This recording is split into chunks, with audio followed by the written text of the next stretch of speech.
सुनील मेश्राम यांच्या हस्ते वृक्षारोपण. वडेगाव, पिपळा, अकोला, विर्ली येथील शाळांमध्ये विद्यार्थ्यांचा उत्स्फूर्त सहभाग. पर्यावरण संवर्धनाचा संदेश देत वडेगाव, पिपळा, अकोला आणि विर्ली येथील शाळांमध्ये वृक्षारोपण कार्यक्रम उत्साहात पार पडला. यावेळी सुनील मेश्राम यांच्या हस्ते वृक्षारोपण करण्यात आले. विद्यार्थ्यांनी उत्स्फूर्त सहभाग घेत शाळा परिसरात विविध वृक्षांची लागवड केली. वाढते प्रदूषण, बदलते हवामान आणि ढासळता पर्यावरणीय समतोल लक्षात घेता वृक्ष लागवड ही काळाची गरज आहे.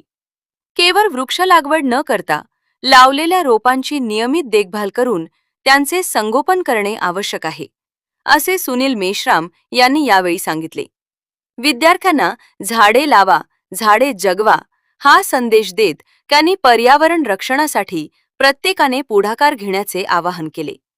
या उपक्रमात शाळांमधील विद्यार्थी, शिक्षक, अंगणवाडी सेविका, मदतनीस तसेच मान्यवरांनी सहभाग घेत वृक्षारोपण केले.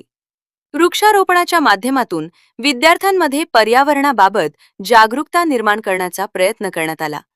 यावेळी डॉक्टर प्राध्यापक भीमराव मेश्राम, वडेगावचे मुख्याध्यापक विनोद धांडे, शिक्षक अनिल मोहनकर, विर्लीच्या मुख्याध्यापिका प्रतिभा पवार, पिपळ्याचे मुख्याध्यापक अभिमन्यू देशमुख, अकोल्याचे मुख्याध्यापक मनोहर येनुरकर, वडेगावच्या अंगणवाडी सेविका शोभा शेंडे, मदतनीस कमल मेश्राम, सरिता चव्हाण, पुष्पा ठाकरे, अकोला येथील अंगणवाडी सेविका लता तिडगा, विर्ली येथील वनिता भोयर, तारा भोयर, बाली मोरे, अंबुजा फाउंडेशनच्या सोनाली हातागरे, प्रांजू क्षीरसागर, प्रतीक चव्हाण तसेच पिपळा येथील चंद्रमणी शेंडे उपस्थित होते.